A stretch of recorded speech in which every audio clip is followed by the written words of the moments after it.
We all hear about how AI is going to revolutionize research, but how does it actually perform when the pressure's on? We're talking about one of science's most rigorous tasks, the systematic literature review. There's a ton of hype out there, but surprisingly, not a lot of hard data. So today, we're going to dig into the actual evidence and see what these tools can really do and what they can't. So, here's what we're going to cover. First, we'll talk about the massive problem that AI is supposed to solve for researchers. Then we'll get into the nitty-gritty of a really cool study that put 5 major chatbots through their paces.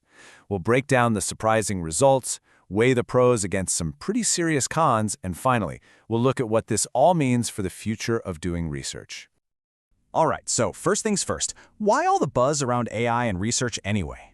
Well, it all comes down to one single, overwhelming problem every single researcher is facing today. You see, researchers right now are just drowning in information. The amount of new scientific papers being published is exploding. It's becoming almost humanly impossible to keep up, let alone synthesize all the knowledge on a given topic. And that's where AI chatbots come in, right? They're positioned as this potential lifeline in a sea of data. Now, the gold standard for this kind of work is something called a systematic literature review, or SLR. Think of it as the most thorough, transparent, and replicable way to review evidence. But that rigor? Man, it takes a ton of time. And that makes it the perfect stress test for an AI. But this is the huge gap this study wanted to fill. Do we have any real, hard evidence on how these different chatbots actually stack up when you ask them to do this incredibly demanding job? The answer, until now, was not really. Okay, so how did they actually figure this out? Well, to get that hard evidence, the researchers set up this really smart head-to-head comparison. Let me show you how they did it. So they took 5 of the big free AI chatbots you've probably heard of, ChatGPT, Copilot, Claude, LeChat, and Gemini, and pitted them against a classic old-school manual review. They looked at 4 crucial steps in the research process, from planning all the way to writing the report. And they used a specific set of 30 articles from one journal.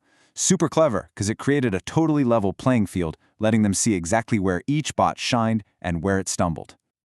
All right, so this is what we've all been waiting for, the results. Who won? Well, the answer is kind of complicated. Okay, so take a look at this. The first thing that jumps out is that there's no single champion here. Not one chatbot was good at everything. You've got Claude, which was the only one that was awesome for generating search queries, but then Copilot was the only one that was actually suitable for the final writing part. And this is the main point, really. You can't just pick one and expect it to do everything. You have to think of them more like a toolkit, you know? You need the right tool for the right job.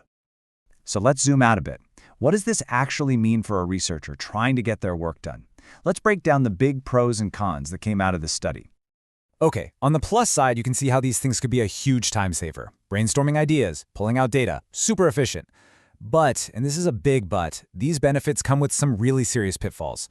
The study found major issues with being able to reproduce the results. And they found these things called hallucinations. Get this? The chatbots would just make up sources. They'd invent these totally fake but super convincing digital IDs for articles. And that really sums up the whole dilemma, doesn't it? To use these tools safely, you absolutely have to go back and check everything by hand. And that need for constant verification leads us straight into the biggest dangers of relying too much on AI, especially if you think you can just let it run on its own. Yeah, this quote from the paper just nails it. Think about it. The whole point of using AI is to save time, right?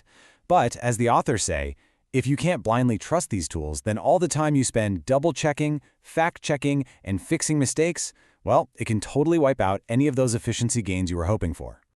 And the problems go even deeper than that. There's the whole black box issue. We get an answer, but we have no idea how the AI got there. That's kind of the opposite of how science is supposed to work. Plus, the AIs themselves are always changing, so trying to replicate an experiment a few months later, good luck. But maybe the scariest part is this idea of data contamination. What happens when future AIs are trained on a bunch of flawed, AI-written research? You could get this massive feedback loop of errors. And that's why having a human in the loop isn't just a good idea, it's absolutely essential. So after all that, where do we go from here? What's the real future of AI in academic research? Look, the big takeaway here is pretty straightforward. These AI chatbots are powerful, no doubt, but they're specialized tools, not some magic wand you can wave to do all your research for you. The trick is knowing which tool to use for which job, and, this is the most important part, never, ever giving up your own expert judgment. Ultimately, this is about augmentation, not automation. So, that was a quick flyover of a really dense, detailed study. If you want to get into the weeds, see the exact prompts they used, all the data tables, the whole shebang, we really encourage you to go read the full paper for yourself. It's well worth it.